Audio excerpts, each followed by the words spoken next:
Welcome to the Heart Rate Variability Podcast. Each week we talk about heart rate variability and how it can be used to improve your overall health and wellness.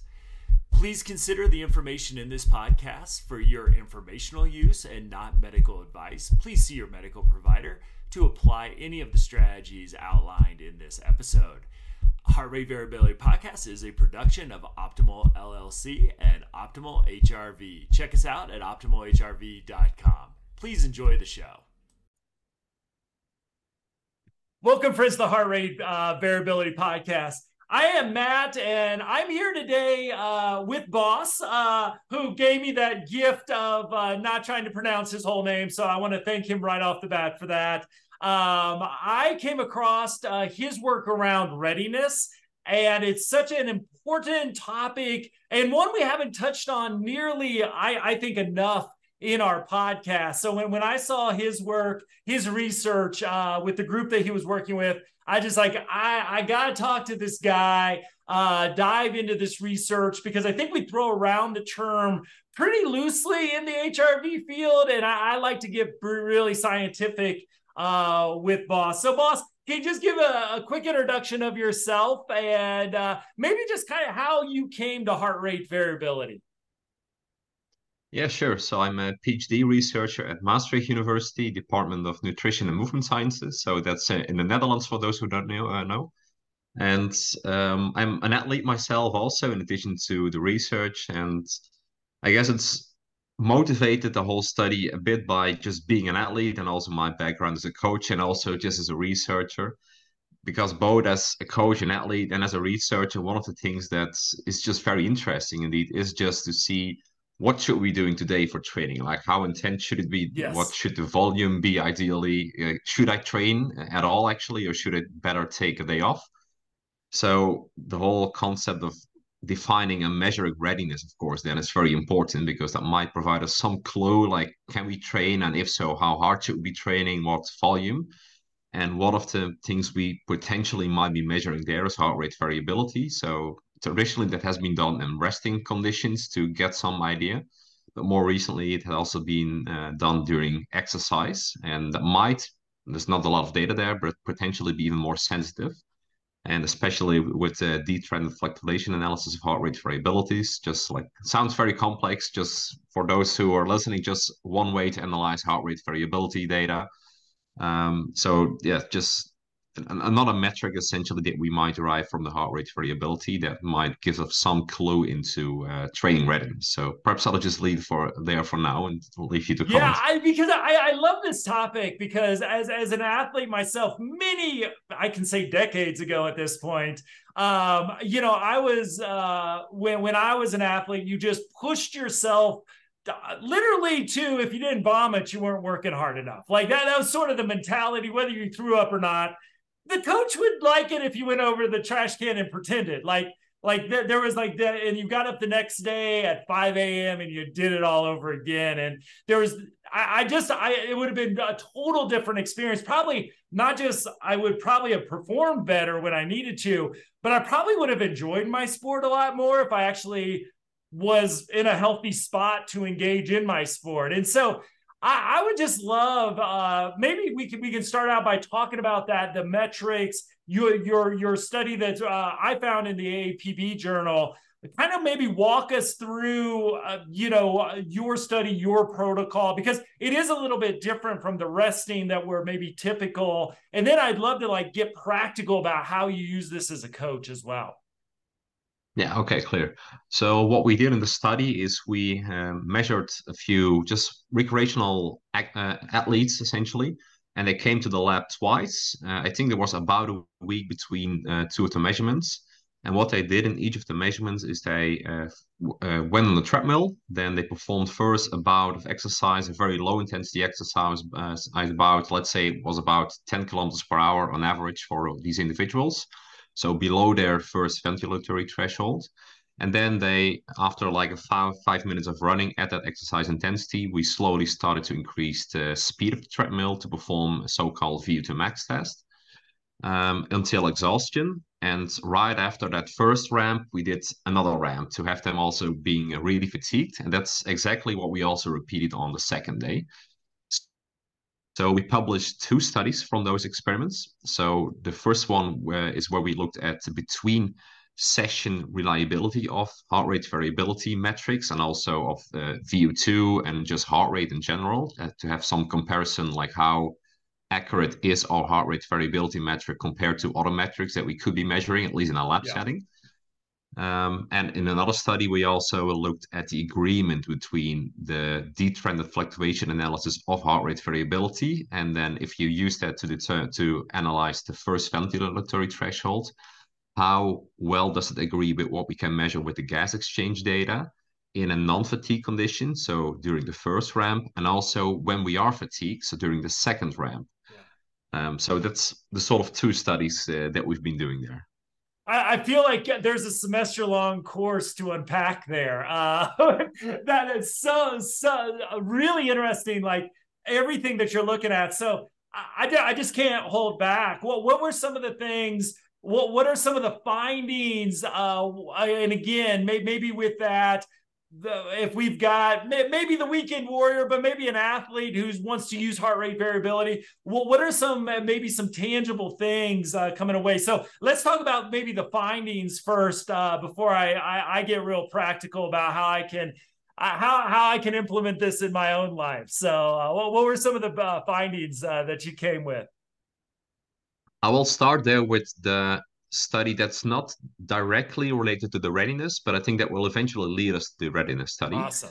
So that's the study where we looked at the agreement between the DVA, so the three-trended fluctuation analysis of heart rate variability, and then the first ventilatory threshold. So that's a specific value of 0.75 that agrees with based on previous research, with the gas exchange first ventilatory Yeah. threshold. And we indeed found also when we measured that method with the heart rate variability and compared it with the gas exchange data, we found quite close agreement. And in fact, the agreement was within the same variability that you would have if you use, for example, the gas exchange data and have two different people determine the ventilatory threshold. So essentially, you get the same information if you're Awesome. not fatigued. So that's, I guess, quite an interesting finding because that suggests if we want to get some real-time feedback on our training intensity, because we also use a heart rate, like a chest belt, actually, just a Right. Polar H10. So we didn't use Yep. the ECG and everything. So that's another, let's say, novel thing of our study. So it can then potentially be used in field. You just run with a chest belt, you get an app, might even be in the future on your smartwatch. There's some computational issues there, but it can be done by an app on your phone, and you can just in real time see what is your training intensity relative to, well, specifically for you. So are you below your first ventilatory threshold, below the second one, anywhere in between? So that's what we then show to be quite a close agreement with the gas exchange data.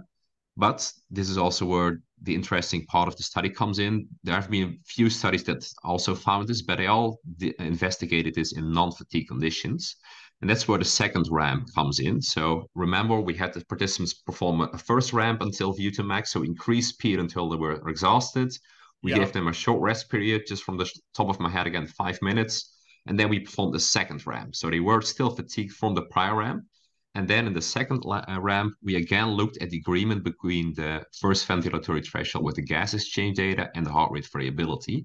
And there we actually saw that there was quite a large difference. So that would suggest, indeed, if you're not fatigued, which is, well, in a lab setting, you might have this scenario that you're not fatigued, but in field setting, I guess if you're Right. training regularly, you might have some residual fatigue. And then it would suggest, well, that method of defining your training intensity based on your heart rate variability might not be that valid, because what we found in the second ramp, at the same speed, the heart rate variability, so the DVA value, was quite suppressed. So if you would just look at the DVA value, it would suggest you're running above your second ventilatory threshold, but the gas exchange data clearly shows you're actually just running below your VT1. So again, that shows it's like in theory, it's nice to use. And if you're, again, not fatigued, it can be used. But if you're a bit fatigued, then it really becomes questionable whether it can be used to determine training intensity. So that's Fascinating. like the disadvantage, but it also opens up actually like a door to some other avenue to use that metric, because it's sensitive to fatigue. It means we can also potentially use it, of course, then to assess fatigue. And Yes. therefore, if we just use that metric during a training session, we might, again, there's not no training studies on this, but that's just what we suggested. If you would monitor your DVA value during a training session and you see it becomes below a critical value for a consistent period of time, you might just say, well, I've been like fatiguing my body so much. This is probably sufficient fatigue to get a sufficient training adaptation. And if I go even further, I might not be, well, adding much in terms of training adaptations, but I might be adding a lot of, let's say, mechanical damage to my system. So in terms of injury risk, that might be not beneficial. And of course, we could use it just prior to a training session to determine training readiness because it's sensitive to fatigue. And that then Yeah. brings us to the second study, of course, where we looked at the reliability. Because if you want to use it to, like prior to a training session, to assess if you are fatigued and if you should potentially modify your training program, then of course we want a metric to be reliable. So Right. essentially, if you are in exactly the same conditions, so you are exactly the same level of fatigue, you have the same hydration status, the environment is exactly the same, you would of course expect that DVA metric to show you exactly the same value. Because if it doesn't, then it's not really useful because then it's Right. just random variability independent of your fatigue level. So that's what we then investigated in that sort of second study that you started with, where we looked at the between session variability or reliability of this DVA metric. And there we also looked at the reliability in non-fatigue conditions and in fatigue conditions. And in the non-fatigue conditions, we showed it to be quite, well, exhibit quite reasonable. I think from the top of my head, 0.78 on average, like ICC, intraclass correlation coefficient, for those who want to know. So it's like Yeah. a good level of relative agreement. And that's comparable to what we showed for the between session reliability of heart rate and VO2, so oxygen consumption. But in the non-fatigue conditions, well, as expected, I guess, we showed that the ICC value, so the reliability was a bit reduced. And it was a little bit lower also than what we saw for the heart rate and for the oxygen consumption, but still it showed acceptable levels of reliability. Hmm. So again, we don't know for sure if the reliability is sufficient to be actually useful for in-field data, but the fact that it is, well, acceptable according to that statistical construct suggests there might be some potential to use the DVA method in field to monitor training readiness. So there are a lot of more details to discuss there, but I'm going to stop there to give you some chance to respond. I mean, the thing that pops into my brain because with my journey with heart rate variability, it's that can it be used during a game? Can it be used like is there kind of real time during activity where it could be useful? And the answer, I think, overall has been no. And this is why I really excited to see your research because we need someone in a consistent position, sitting, laying, whatever it might be. We need them breathing at a regular basis. We need to get a baseline. There's all those sort of even now that we have apps, that we like at Optimal is like you've got to do this the same way every morning, and you don't pay attention to your breathing. Just breathe. All these variables to get you in a normal state, whatever that is, with this. And so, I'm really exciting to see that it is there's the potential to bring this into these higher stress situations. Obviously, with athletics, it's both psychological and physical. We know both showing up in HRV. So let's say that confidence level, we do another study and it's high and you're feeling good about this. Everybody's likes your confidence levels. And I give you an unlimited grant to integrate this into sport. What are we looking at here from a practicality level, allowing you to dream a little bit? I know with researchers, I got to give that permission to dream, and you can say, "Hey, I'm dreaming here with this." But what are we looking at as you kind of look into how this could be applied, or how you're applying this in the athletic arena? Yeah, sure. So before I start dreaming, I think it's good to note one thing that prevents us currently from dreaming too much about it, but I do think that's overcomable. So I think we included from the top of my head something like 26 subjects into the study, but eventually we were able to only get accurate data, so the DVA, heart rate variability data, for from the top of my head again, 14 of the subjects, Mm-hmm. which means about half of the sample dropped out, and mostly because the DVA method is very sensitive to artifacts in the heart rate variability. So if you miss one heart rate Yeah. beat, then of course the time will be messed up, and there are some correction methods to apply there. But again, the method is very sensitive. So Yeah. that's why I think currently it's still quite tricky to apply. Damn So that's artifacts. yeah, so that's good to just keep in the back of the head. Yeah. But again, I think that's something that we can probably overcome, which is improvements in hardware specifications and Yeah. potentially some software within a chest belt, for example, or we have multiple sensors in a chest belt. So if we assume that our future chest belts are able to capture this heart rate variability with higher accuracy, then indeed I could foresee that we might be using this metric potentially to determine training readiness. As I explained before, just prior to the session, we perform, let's say I'm an athlete, I'm going to do a track session, and prior to each track session, I do a warm up, probably anyway. And during that warm up, I just run 3K, and during that 3K, I just try and standardize the speed at which I run it, and I measure my DVA value. Mhm. And if I've done this, let's say for 10 of my prior interval sessions, I know approximately what my normal DVA value is going to be. If I didn't like do any super intense training a day prior to that interval Yeah. session, so I'm not too fatigued. Like the environment is quite constant. It's not super hot or super cold or whatever. So I just know approximately my value with some variability. And then I can use the value that I measure today prior to my interval session, along potentially with some subjective measures like how do I feel? I could do some questionnaires for this, but also just subjectively, how do I feel? Right. Combine this with objective data that I get from the heart rate variability, and then use that information within an app, for example, to integrate what should I be doing with my training session. If I feel very fatigued, my heart rate variability, DVA value is very suppressed, then it would perhaps suggest, well, both objectively and subjectively, the data is telling me it's probably not, well, best to do at least a very intense session. At least that's what we know. We can come back to this in a second from some heart rate variability training-based studies, or just to reduce the volume of the session. If it's like very poor, I might even just completely skip the high intensity session and instead do a more low intensity session, which we know has less effects on autonomic fatigue, glycogen depletion, mechanical bone damage, for example. So for various reasons, it might be beneficial to do in such a situation. So that's a training readiness example. And we could also just apply it, as I explained before, during a training session. So if we, again, there's no research so far, but potentially, again, I'm dreaming a bit.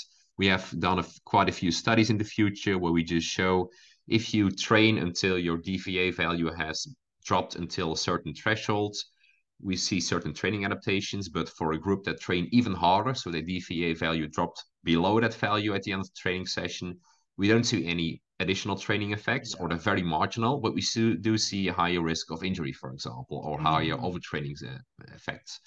So that's how we then potentially might also be using such a value to guide a bit how much systemic fatigue have we been inducing onto the body, and perhaps that's sufficient for this training session, or perhaps I'm super fresh today, I cope well with it, I can actually do another run, at least according to Yeah. just the HRV metric.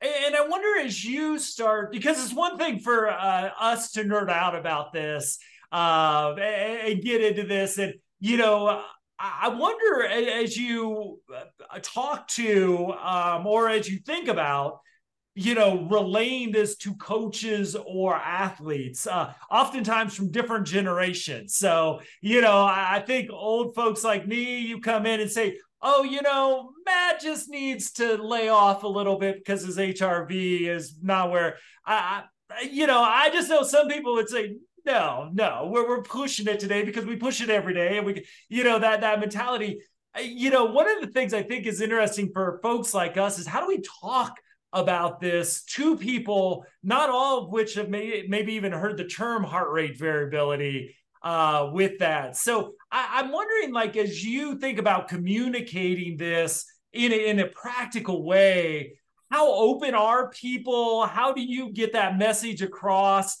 Maybe especially to people who never really maybe heard the term heart rate variability, but aren't really up to speed on all the research that's out there.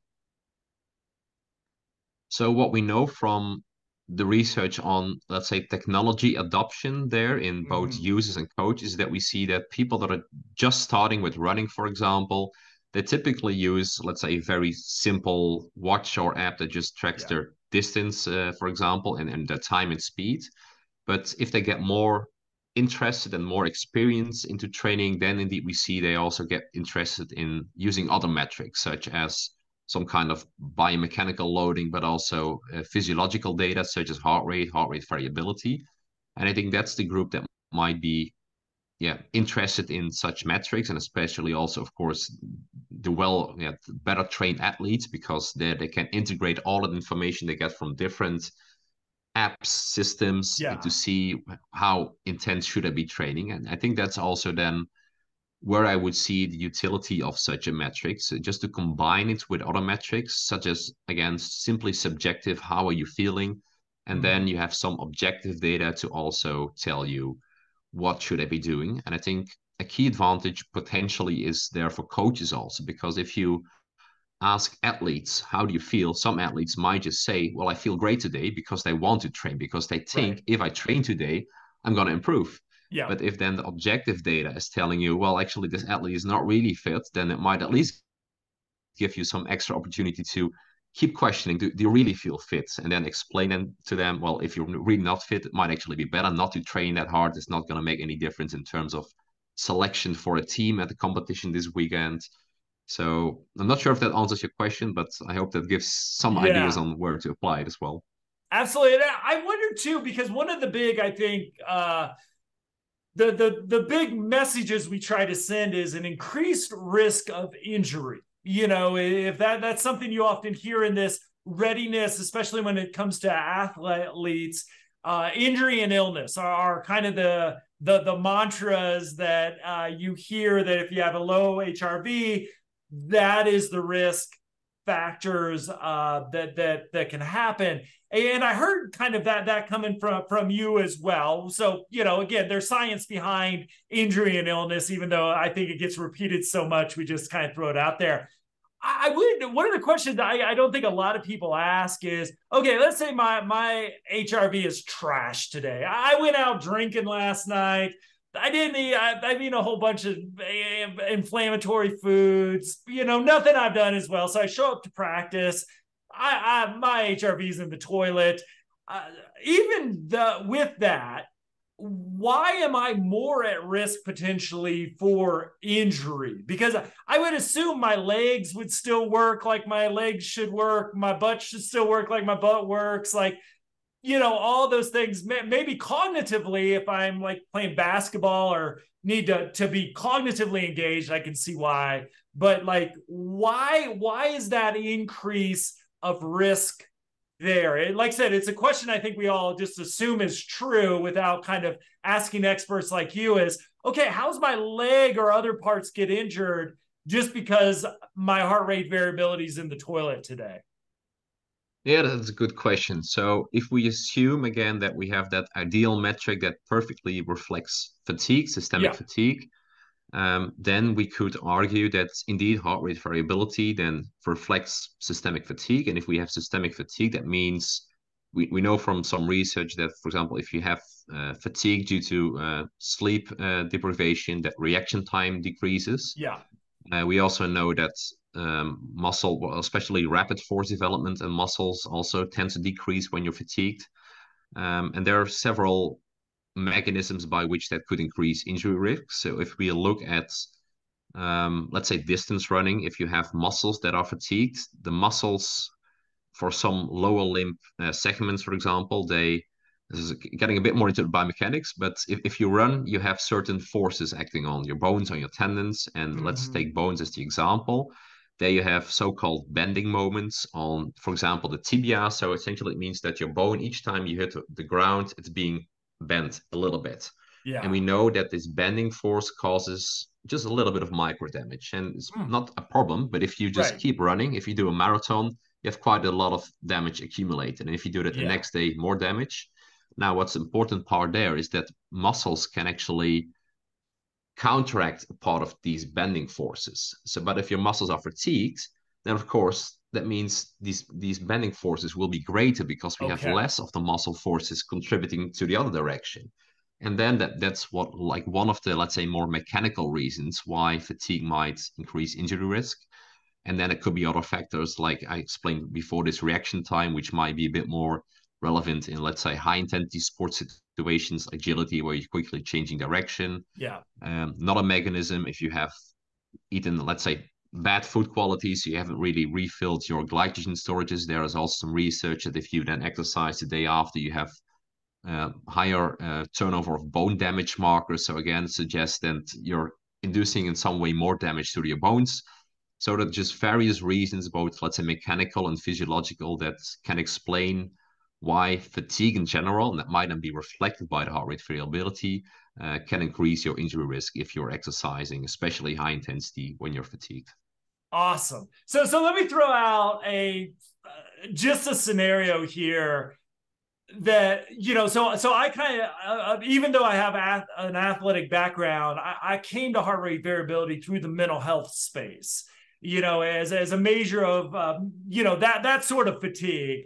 So let me give you a scenario, because maybe we're hitting something that we need to be talking more about in our field. Is, let's say we got that athlete who's going to go through your assessment, that two-stage assessments. But right before, and I don't know how you would measure this in a laboratory, I get in a horrible fight with my spouse. So I've got, in other words, psychological, let's not call it trauma, but I'm psychologically distressed as I enter your laboratory, well-controlled setting. We know that all that fight will probably lower my heart rate variability as well. We've got all that research from the mental health space.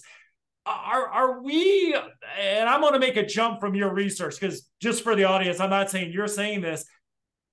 Will we get to the point where we just are separating the physical fatigue from any of the mental health components? And I'm trying to think about a sport, which I'm just going to go to an arena I know nothing really about, which is like track and field, where you're just running, and I know there's strategy. So please don't hear, but you're just like, you got to sprint. That's what you got to do. Does that fight with the spouse, does that impact your data anyway? Is that going to be carried over to the physical performance, or is just that exertion getting it out of your system in a positive way? So I guess I'm trying to think about this metric that kind of measures everything, but can also be impacted by things. Do you think we'll start to separate the mental and the physical in some way, or do you think about that differently in your work? No, that's a very good point. So indeed, there's quite a few studies showing that heart rate variability is just sensitive to, well, essentially just a lot of things. Indeed, like you Yes. mentioned, psychological stress, physical stress, even just slight dehydration. There's a lot of factors that can impact the heart rate variability, which again is, it's sort of a good thing because it means it's sensitive also to Yeah. a lot of these stressors. Because again, psychological stress is a stressor, physical stress is a stressor. But in some situations, like the one you're describing now, I guess we can argue that your physical, let's say your muscles, tendons, bones aren't Right. really impacted by just Yeah. having a conversation with your spouse or whatever. But mentally, of course, you might not be prepared that well, and that's also then being reflected in your heart rate variability. So there, I think it's good to again combine, for example, heart rate variability with both subjective and Yeah. potentially even other objective measures. So then you can better differentiate between, okay, your heart rate variability is low, but this data says it's high, this data says it's high, this data says it's high. As a coach, you can then ask, gives you an opportunity to ask, do what happened that might explain why this is lower? And then indeed, if that's the reason, then you can argue, well, okay, if you're feeling mentally ready to still perform well, or anyway to just do a training session, well, we can just go on because I don't see any, Yeah. let's say, physiological reason, muscle, bone, tendon reason why you wouldn't be able to perform. So that can still get you that training session. But if you only have the heart rate variability data, then of course that's getting a bit more tricky. But well, as long as you just are aware that it's sensitive to a lot of these metrics, then even as an athlete or a coach, then you can try and reason why might it be lower. And if you Right. then have like explanation, okay, it's just probably this part which doesn't impact my training, I can just continue training, or it's actually this part which might be relevant actually for my injury risk or for my performance ability, then it actually might be good to adjust my training a bit. Interesting, because that's where I just cause sort of what, because I see this on the other side as well too, is hey, from a mental health perspective, you go doing a workout, get a jog in, great for your mental health as well, but knowing afterwards your HRV is probably going to be lower probably doesn't mean your cognitive performance is going to decrease. It might actually increase because you've got a good workout in.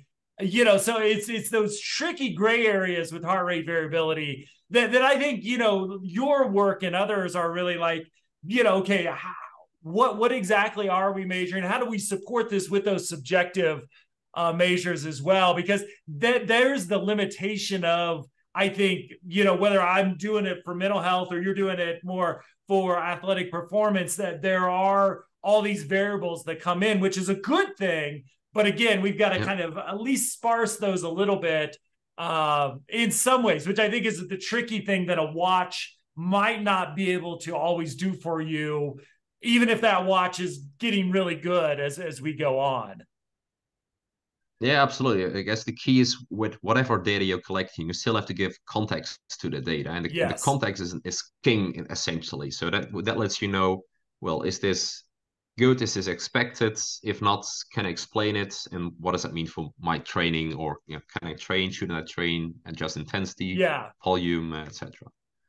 And I wonder how, as you look at, well, we've talked primarily like about training, but let's think about like then the performance. How to get people performing and showing up to a game or a meet at peak performance. How do you see your science?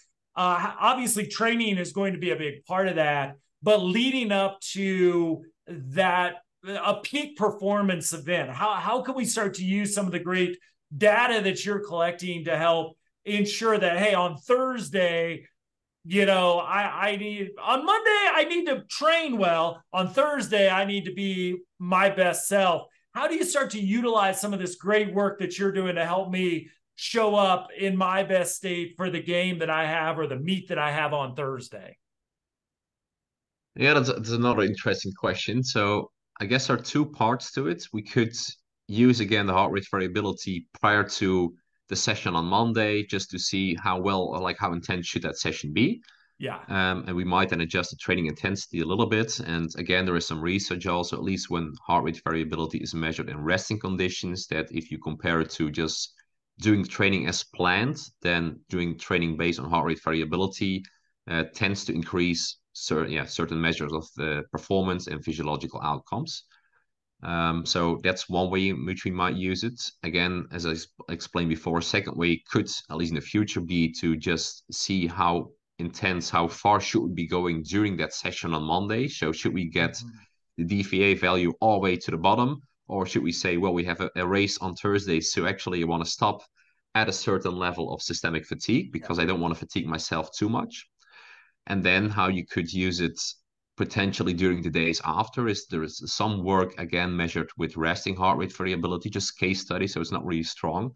But I now have to remember, try and delve deep into my head, but I think they've been looking at the ratio between heart rate variability, so not necessarily DVA, but just some the RSSMDE, and just normal heart rate to see how well someone is coping with a certain taper period, for example. And that might not help you directly too much during that specific taper period, but it can help you potentially in the future to see, well, that tapering period, everything went well. So I might try and use that same taper period for this particular event because, my sort of whole level of systemic fatigue, all measures that I was measuring there were suggestive of being it beneficial, or perhaps actually not beneficial because the Yeah. ratio was not that beneficial. So that's another way, I guess, by which we could, at least in theory, apply such a metric. Great. And let me just ask you about a word that I'm hearing, and there might not be a whole lot to add here. As you talk about really that the readiness piece, how do you think about recovery? I'm hearing this in what you say, so I just want to make sure that I'm not leaving any stone unturned here. Like, how do you see your research informing the recovery process, or just kind of how HRV has helped you think about? I did have the big game on Thursday. I've got another game next Thursday. Recovery is part of readiness. If there's just anything we haven't kind of covered there with that. Yeah, I guess it's indeed sort of two sides of the same coin. So Yeah. there, again, if you have something planned, you could, again, if you were just focusing on the DVA now, you could use, again, the DVA value during a low intensity bout just to see, am I recovered well enough? So is my training readiness essentially, again, the same sides of two sides of the same coin. So is that sufficient to do another training session, or might I actually want to wait until the next day, or just reduce the intensity a bit, just to ensure, at least from a systemic, let's say more cardiovascular perspective, which I guess it's primarily reflective of, am I recovered well enough? So Yeah. perhaps again, good to add there just a little bit. As I just mentioned, of course, we're not really, I guess, at least reflecting, or the heart rate variability is not really reflecting recovery of, let's say, bones and tendons that well would be my yeah expectation, at least. So that's always Right. good to just keep in mind that what are we really measuring, and if the heart rate variability suggests we are fully recovered, does that mean the same for bones, for tendons, Right. and also the other way around, of course. Awesome. So as you look at moving, and you mentioned this a little bit already, but I want to make sure I don't we don't leave this unexplored either. But looking at metrics, I've been on this kick, and people who've been listening to this kind of have gotten that, like, we haven't really created a whole lot of new HRV metrics in the last 30 years or so. Like, there's Yeah. got to be more we can do. And then we've got the commercial grade products who give you a readiness score, and they may generally tell you how they get it, but they're not going to release their algorithms to you. So we've got like things happening in black boxes, which make it kind of hard to study if they're not going to give us the exact things they're doing. So I just, like, as you look at this, and as kind of we talk about maybe some of the limitations of, are we measuring physical or psychological? And currently we kind of are measuring all of it. Kind of how you're looking at the existing metrics. Is there any way, this is kind of the Matt question of the month right now, any ways that you see as, hey, there may be new ground that we can start to explore here to really get better metrics of physical recovery or readiness as we go forward? But as somebody who's done a deep dive into this, I'd love to just get your impressions about the current metrics, limitations, and where we might, is there any room for growth in this arena? Yeah, perhaps I guess one thing that might be interesting to discuss in relation to this specifically, so that's also one of the reasons why we use the DVA metric as compared to some other metrics, is that if you look at most other metrics that you can derive from the heart rate variability, they tend to be very suppressed already at low exercise intensities, or just to Mm-hmm. reach an idea, so to stop at a certain exercise intensity. Yeah. Or some of the other metrics might first require you to come to a lab, and then you have to first do a maximum exercise test to get your sort of maximum, your lowest or either highest sort of heart rate variability metric. And then you can use some scaling to just see, well, this would be, if we're talking about exercise intensity, my VT1, my VT2. And the reason why we use the D-trend fluctuation analysis is that it doesn't require a prior maximum exercise test, and it scales also nicely over the full range of exercise intensity. So again, that's why it's really easy, at least in theory, again, applicable to apply in practice, because you can just put on a chest belt, look on an app. There are many apps already available to compute a metric, and just see in real time your DVA value after you've been running like for 2 minutes or something, so just to get a Yeah. stable heart rate value. So I guess that's one of the key advantages of the detrended fluctuation analysis, at least for determining exercise intensity. So if we look more onto, let's say, the recovery readiness side there, I guess you would need to compare different heart rate variability metrics with the detrended fluctuation analysis to see which one would be most beneficial. And to my knowledge, it hasn't been done during exercise. There have been some studies comparing this during resting conditions. And then, if I remember correctly, typically they use the root mean squared of successive differences as well, the sort of baseline measure.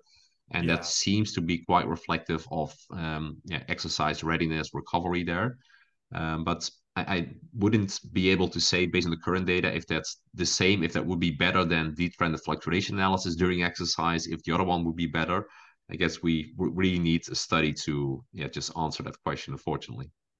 Well, I mean, in some ways, this is what I love about heart rate variability is we hit those questions fairly quickly. And folks like you take us another step. Sometimes I think like your research sparked like 20 new questions that I have. Probably, And, yeah. so we hit this, and the good thing I imagine for somebody like you is you're never going to run out of research questions in a career with where it's kind of the fun being in still what's relatively a new field. I know it's been around for decades now, but I think with the technology that you're mentioning that we utilize, we can ask whole new questions and put HRV out there on the practice field, on the treadmill, and get some new data, which I'm just excited. But there's like all those questions that run up against our wall of knowledge, which to me is a really exciting field to be in. So. Yeah, but you're correct. I mean, the field has been mostly centered around just resting heart rate variability Yeah. initially and just different methods to assess heart rate variability, which has been, well, let's say, at least fairly established by now. And then they moved on a little bit to just using heart rate variability in resting conditions to determine training readiness. And then at parallel, there've been quite a few studies looking at heart rate variability metrics to determine exercise intensity. And it's just more recently that indeed the DVA method has been used in relation to exercise intensity. And then even more recently to look at the DVA in relation to, let's say, just overall systemic fatigue, recovery, and training readiness. So now it's indeed just the next part is to combine all that to do it preferably also in field, because now we have chest belts that we can use in contrast to just an ECG in a lab setting. So that's still useful, of course, but it just opens up a lot new avenues for different research questions. Well, and I appreciate your work for taking us a step forward. That's the fun thing about the being a part of this podcast is, okay, we hit a wall, and now Bas is looking at, okay, what more information? How can we push that wall a little further out with new knowledge? And I just really exciting to talk to you. And I got to ask you my kind of standard innovator question as we sort of wrap up here is where do you see us 5, 10, 15 years from now, assuming technology continues to evolve, that we're pushing that wall of knowledge further out as we gain more and more information? As one of those people pushing that knowledge further, technology's improving. Again, I'll allow you to dream a little bit here, knowing we're looking in the future. Where are you going to be pushing these boundaries, in the future? What's your kind of wish list of future studies? Where do you think we'll be implementing this into sports? Again, think 10, 15 years out, with where you see the field going. Yeah, sure. So where I would like the field seeing going, and I guess that's also what I'm working on. Yes. So is to have some wearable ideally, because again, we don't want to be bound to the lab, is that tells us ideally how intense and long should we be exercising today to get optimal health or performance. And both from, let's say, I always see it as a sort of cardiovascular perspective and a mechanical perspective. Yeah. So the cardiovascular one could be something where we use heart rate variability and just subjective measures to tell us how fatigued am I today. So that's what we've been discussing a lot today. And in parallel, what I've been working on, so that's work that should be out quite soon as well, is we've been collaborating as part of my PhD with a company in Eindhoven, Atogir it's called. They develop pressure sensitive insoles that you can just put in your shoes, running shoes, for example. And what we did in the lab is we trained with machine learning we used to predict the load on the patellofemoral joint. So let's say your knee, on your tibia, so your chin, and your Achilles tendon. And we are able to quantify with, well, let's say reasonable accuracy. I won't mention any numbers for now until it's published, but the loads and also sort of proxies of damage on these different tissues. So we don't know exactly yet when, like, if you have a certain level, is that going to be too much for you, or is that still like Right. safe? But that's why I think we can go in the next 10 or 15 years. So at least we now have a sort of wearable that can monitor loading on different mechanical loading on different tissues. And then if sufficient people use that, something like such a wearable, and get injured also, and then tell the app I got injured, then we start to know at which thresholds do people get injured. And then we can in real time start to provide feedback based on both mechanical loading to prevent bone, tendon injuries, and also on, again, I just call it cardiovascular loading to just optimize also the training stimulus that we might need to improve V2 max running economy, while also at the same time minimizing injury risk. So that's where I hope I can contribute just a little bit to in the next few years. I love an incredibly specific research description for this answer. I think you won the prize on my final question, because I mean, I love that. And I love the idea of, I mean, I've just been playing around with like, what can ChatGPT and others do, you know, with all this information in a way where it's for Bas or it's for Matt, knowing our demographics, our history, maybe our morning HRV score, and bringing all these different things in is what we're going to learn about human performance and what sort of individualized feedback, which I think has been such a limiting factor as somebody who's tried to figure out how do we give feedback to people in a halfway useful way, is like the areas on give them their score, you know, give them a score. The Yeah. higher the better, but we're getting to the point where we can just give so much more in-depth feedback.